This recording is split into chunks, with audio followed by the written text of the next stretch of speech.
చంద్రబాబు నాయుడు గారు తెలుగు రాజకీయాల్లో ఆయనది ఒక అధ్యాయం కాదండి, ఒక యుగం అని చెప్పొచ్చు.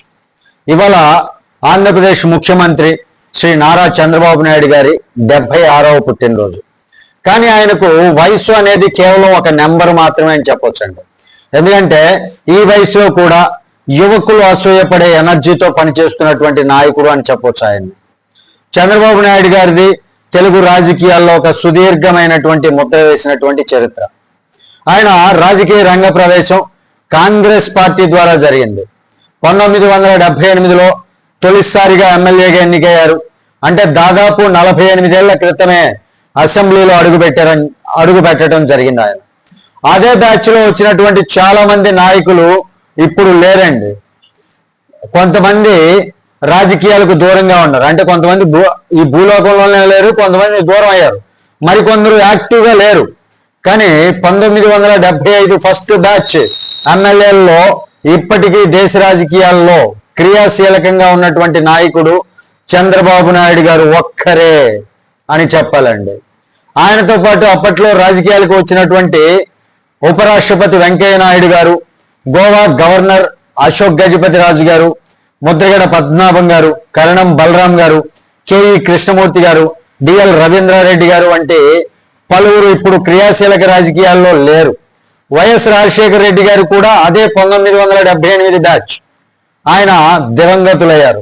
అంటే 4 దశాబ్దాలకు పైగా వచ్చినటువంటి తుఫాన్లు, మారిన తరాలు, మారిన రాజకీయ పరిస్థితులు ఇవన్నీ దాటుకొని నిలిచినటువంటి నాయకుడు చంద్రబాబు నాయుడు గారు. ఆయన రాజకీయ జీవితం మొత్తం చూస్తే పూల పానుపేం కాదండి, రోలర్ కోస్టర్ రైడ్ లాంటిదని చెప్పొచ్చు. అంటే పడటం లెగవటం, మళ్ళీ పడటం లెగవటం, అంటే ఎత్తులు పల్లాలతోటి చూసినటువంటి రాజకీయ జీవితం అయింది. అసలు రాజకీయ నేపథ్యమే లేని మధ్యతరగతి రైతు కుటుంబం నుంచి వచ్చినటువంటి వ్యక్తి శ్రీ చంద్రబాబు నాయుడు గారు. స్వయం కృషితో ఎదిగారు. కాంగ్రెస్ హయాంలో మంత్రి అయ్యారు. ఆ తర్వాత ఎన్టీఆర్ గారికి అల్లుడయ్యారు. నందమూరి తారక రామారావు గారికి అల్లుడయ్యారు. ఆ అల్లుడ కావటం వరకు అదృష్టం అనుకోవచ్చు, కానీ ఆ తర్వాత అంతా ఆయన స్వయం కృషి అని చెప్పొచ్చు అండి. ఎన్టీ రామారావు గారు ముఖ్యమంత్రిగా ఉన్నటువంటి సమయంలో పార్టీ ప్రభుత్వంలో నెంబర్ 2 స్థాయికి ఎదిగారు. కానీ లక్ష్మీ పార్వతి రాజకీయ రంగ ప్రవేశం తర్వాత చంద్రబాబు గారు తీవ్రమైనటువంటి అవమానాలు చాలా ఎదుర్కోవటం జరిగింది. ఆయన వర్గం నాయకులను సస్పెండ్ చేశారు. ఒక దశలో చంద్రబాబు నాయుడు గారిని కూడా పార్టీ నుంచి బయటికి పంపిస్తారు అనేటటువంటి వార్తలు కూడా వచ్చాయి. కానీ చివరికి అదే పార్టీ ఆయన చేతుల్లోకి వచ్చింది. ఎమ్మెల్యేల మెజారిటీ ఆయన్ను ముఖ్యమంత్రి కుర్చీలో కూర్చోబెట్టింది. 1995 నుంచి 2004 వరకు దాదాపుగా 9 ఏళ్ల పాటు రాష్ట్ర జాతీయ రాజకీయాల్లో చంద్రబాబుకి ఎదురులేని కాలం. 45 ఏళ్ల వయసులో ముఖ్యమంత్రి అయ్యారు. 46 ఏళ్ల వయసులో ఢిల్లీలో యునైటెడ్ ఫ్రంట్ ప్రభుత్వంలో తెర వెనుక కీలక పాత్ర పోషించారు. ఆ తర్వాత ఎన్డీఏ హయాంలో ఆ టైంలో కూడా వాజ్పేయి, అద్వానీల గౌరవాన్ని పొందారు. కానీ రాజకీయాల్లో ఎత్తులు ఉన్న చోట పల్లాలు కూడా ఉంటాయి. 2004 ఓటమి తర్వాత చంద్రబాబు గారు కఠినమైనటువంటి పరిస్థితులు ఎదుర్కొన్నారు.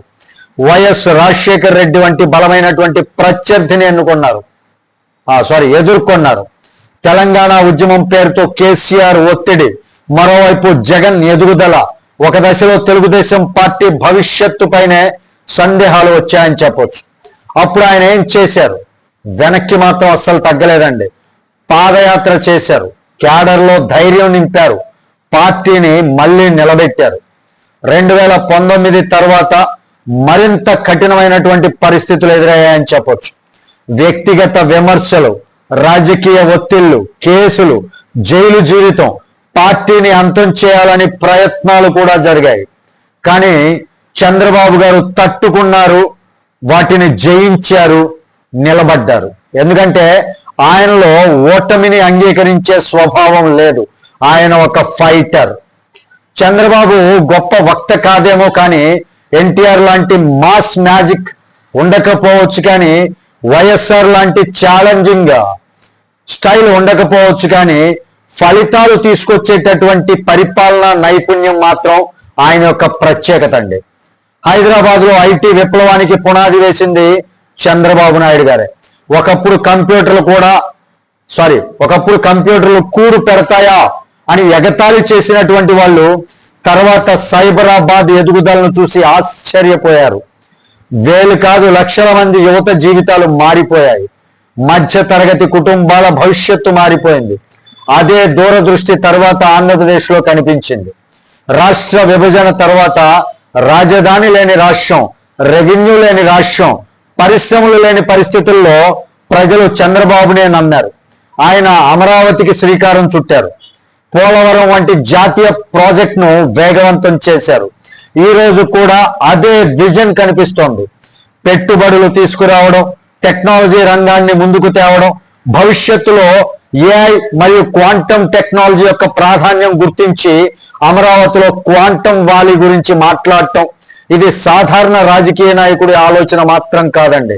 ఇది భవిష్యత్తును ముందే చదవగలిగేటటువంటి, చదివే దూరదృష్టి ఉండేటటువంటి నాయకుడి దృష్టి అన్నమాట ఇది.